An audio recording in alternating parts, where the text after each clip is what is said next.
Hi folks, let's continue on with chapter 6. During the last video we talked about the neutral axis, and now we want to find out how to find the neutral axis. To make a long story short, the neutral axis passes through the centroid, and we use the methodology we learned in statics to find the centroid. A formula that we will be using extensively in this chapter is the flexure formula, and sigma max is m, which is the moment, times c, which is the farthest distance from the neutral axis, divided by I. We'll go into these terms a little bit later. And sigma is my over I. So what is happening? This is a depiction of a bent beam.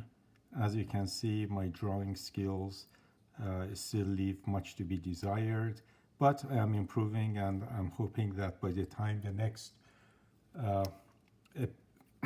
pandemic hits, I'll be in top shape when it comes to drawing. I'll get a lot of exercise practice. Anyway, this is the bent beam. The neutral axis. In the bottom we have compression. On the top we have tension. This is it could be either the stress distribution or it could be the strain distribution. And the reason for me drawing it this other way is that some references draw it like this, some draw it like that. They are really equivalent. If from the straight line you move away from the straight line here at the cross section, you have tension. But if your material is going into the cross section, it is compression. Same thing here. This is compression, this is tension. And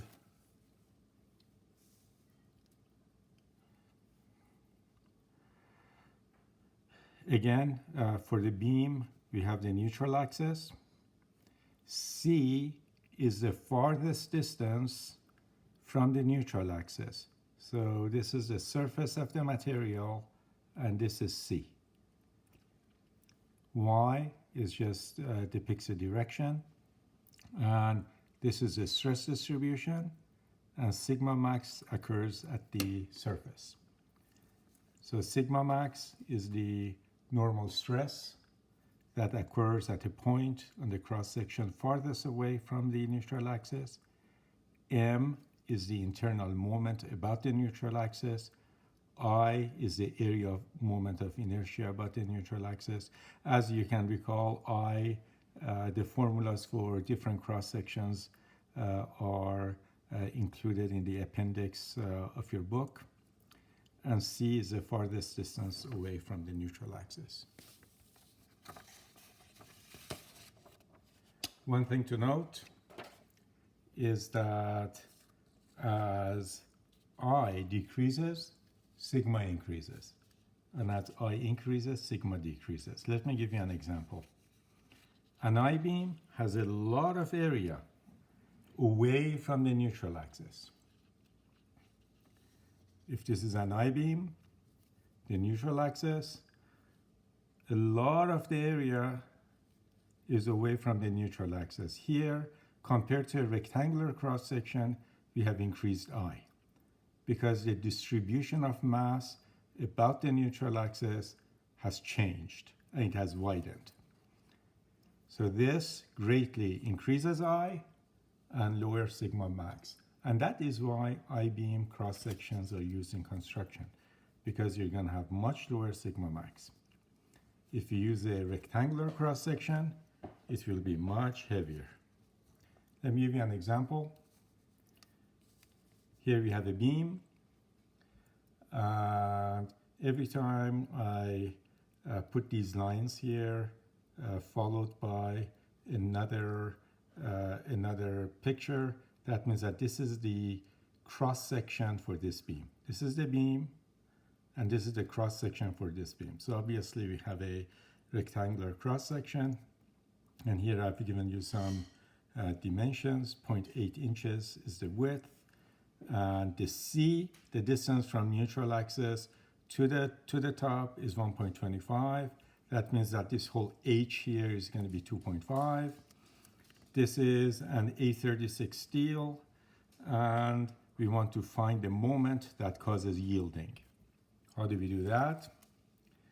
We use a flexure formula, sigma equals mc over I, or solving for m, sigma y, I over c. For a rectangular cross-section, I is 1/12 of BH3. Now this is from the table in the book, which is 1/12. This should be a 12, 1/12, 0.8. H, which is 1.25 times 2 to the power 3. And this gives you 1.042 for I. Now just plug it back in. M is the 36 KSI. Now this is a value from the book for sigma y for steel. We input the values for I and C, and we get a moment of 30 kip inches. So that means that any moment above 30 kip inches can cause yielding of the steel beam. Now, what if we have a non-standard shape? Non-standard shape, something like this. We have a beam, 5 meters in length, 4 kilonewton of load applied to the center of it, and the cross section of this beam is not standard. It looks something like that. And then we, in our minds, we divide the cross section into two parts, segment 1 and segment 2. We did a lot of that in statics, if you remember. And we need to find a reference position, an arbitrary reference position. It makes a lot of sense if the reference line, reference position, is either at the very top or at the very bottom of the body. Here, I have drawn it at the very bottom of the body. And as you remember from the previous page, that neutral axis goes through the centroid. So to find the location of the neutral axis, all I need to do is to find the centroid. And centroid is y bar. And here I have drawn a neutral axis, and this is y bar. This is the distance from my arbitrary reference to the neutral axis, and I want to find what y bar is. So here, for the beam, let's draw the shear moment and the shear force and bending moment diagrams. If I use the method of sections for this beam, cut it through somewhere here, 2 kilonewton goes up. This is by equilibrium considerations. This is 4, so my support reactions are going to be 2 kilonewton each. X is the distance. I will have a shear force downward at 2 kilonewton, and I have a moment. I have the, by the method of sections, I have the shear force diagram pretty much nailed. Now how about the moment diagram? Here this moment m, let me write down here m, sigma m equals 0 because of equilibrium, and then I have 2 times x minus the m equals 0, so m equals 2x, and I'm going to draw it here. And since I know that the maximum m here occurs at x equals 2.5, I know that maximum m is 5. So here I have picked a reference line, and I'm going to complete the table as we did in statics, but before doing that I needed to know what shear force and what the moments are. So here I have for body, this is I, is the index for the body. For the first body, the area is 1500 square millimeters. For the second body is 1800. The yi is 15 plus 150 over 2, which is 90. And for the second body is 7.5. Let me show you here where I got those numbers from.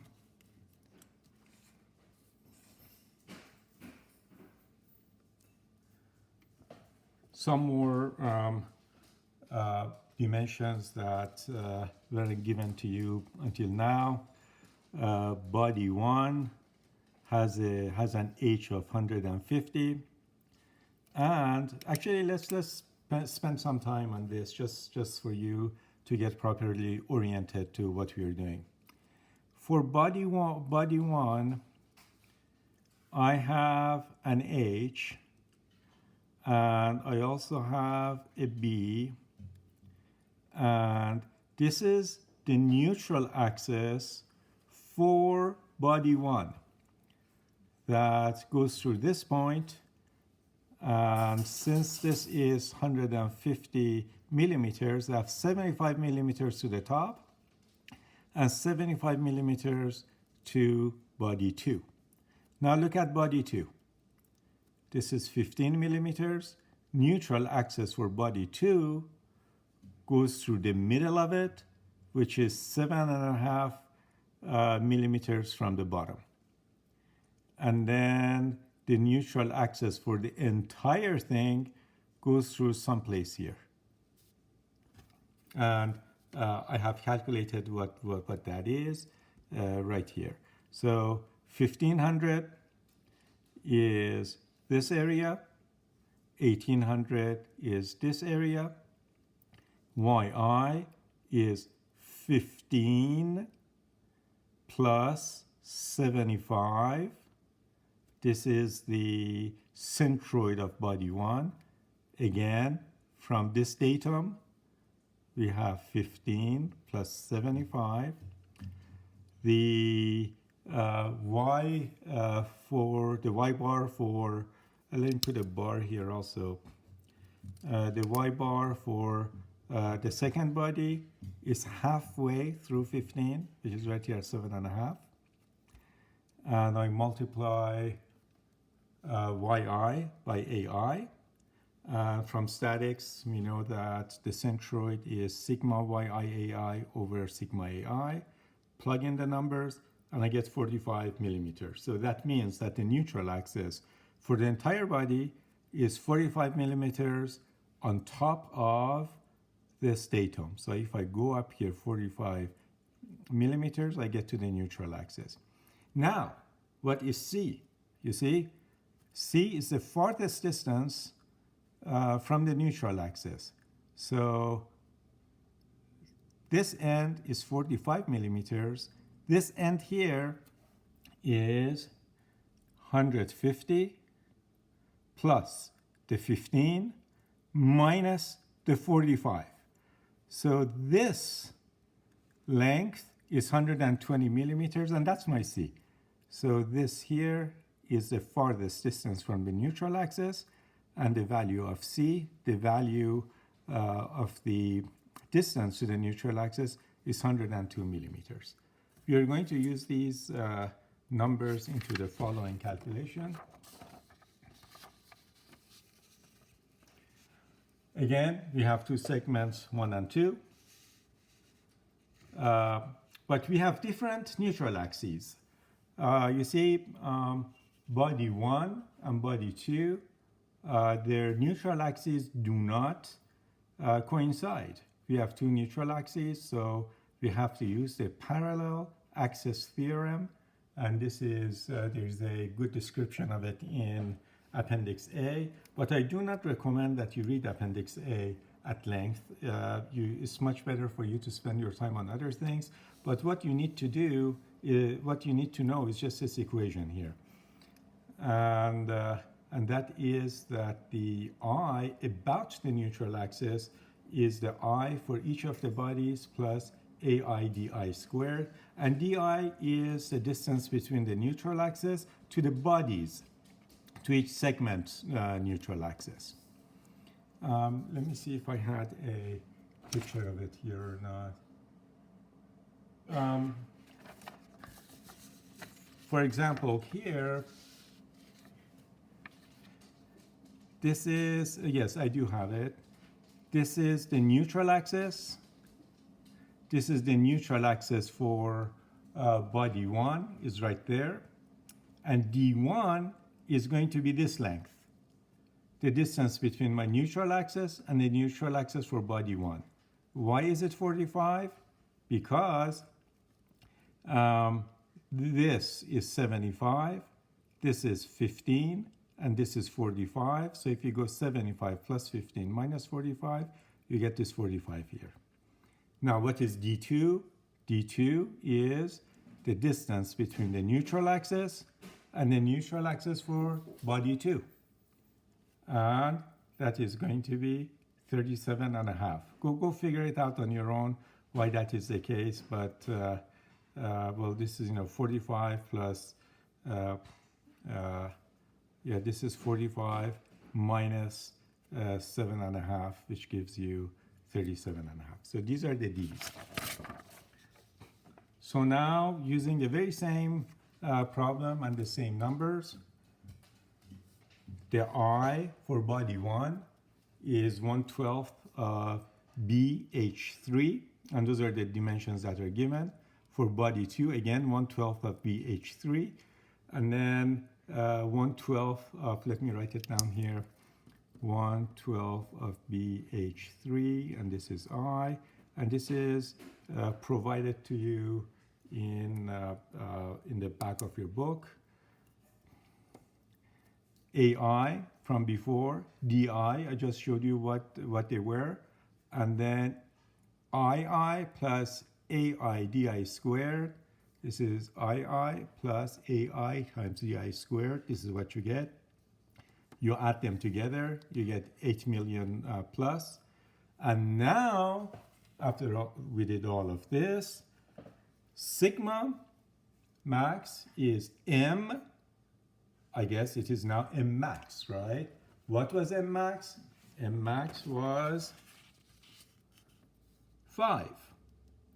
The maximum M in our shear and moment diagram. So M is 5.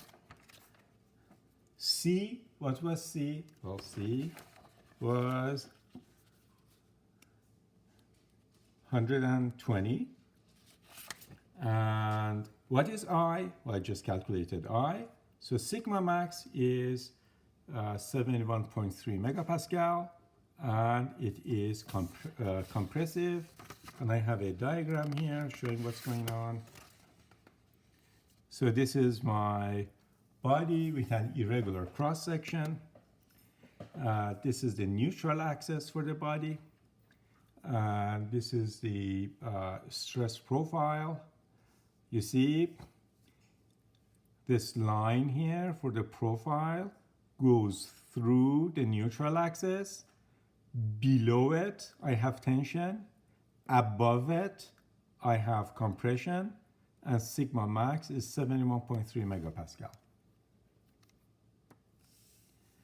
This is all explained in the book, but it's not explained very clearly. So somebody asked me of some good YouTube references, and I posted them, and it's in the forum. If you want to take a look at those references also, it might not be a bad idea for you to gain a better understanding of how these things work. Now let's consider if you have composite beams. By composite beams, I mean if we have a beam that is made out of two different materials. It's not uncommon to have a wood beam and then have an aluminum plate glued to it just for aesthetic reasons. People do that. Now let's consider this is the cross section of my body. It has a width of B, and the body on the top, you see, is thinner than the body on the piece on the segment on the bottom. The segment on the top has a Young's modulus of elasticity E1, and the modulus of elasticity for the second body is E2.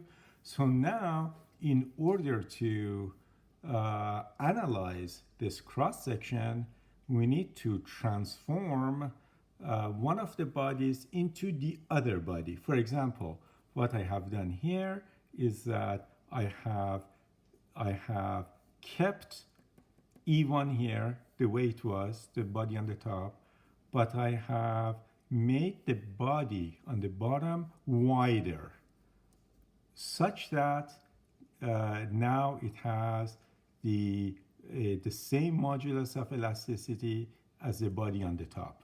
So now I can treat this as a body that is not composite, but it has an irregular cross-section. Or alternatively, I could have kept the E2 here, the lower body, and made the upper body a lot thinner so that now I could analyze this body as a single material body.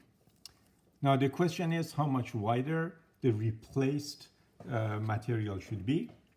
Well, in this particular example, E2 is greater than E1, and I'm going to introduce a new variable, which is the transformation factor. It's a factor, not a variable. Sorry about that. And n is the ratio of E2 to E1. So now, if I want to change the second body to this so that it has the same Young's modulus of elasticity as the first, what I need to do is to multiply its width by n. So instead of b, I'm going to have nb here. Or I could change the width of the first body and use b over n. So this is b over n. This is b, this is nb. How does the strain and stress distribution profiles look like? Let's say that I have a cross section that is aluminum here, and then it is wood here, and this is my neutral axis. Let me label it as such. As before, the stress profile looks something like this. I have a line going through the neutral axis, and up here I have compression. Down here I have tension. So now, by going through an analysis and a transformation like this, my transformed distribution looks something like this. I draw my line through the neutral axis, going all the way to the interface of the two different materials. And this here is where I have my tension. Over here I have my compression in blue. But then for the aluminum, I have a different slope. Why do I have a different slope? Because I have a different Young's modulus of elasticity. And I draw my line here, go through the neutral axis, but then the distribution that is generated is only for the aluminum. And it doesn't go below the aluminum. So here, this is for aluminum with this slope. Here, there's going to be a discontinuity. From here, I move on to use the Young's modulus for wood. And another topic, we're going to spend much time on this in the example problems.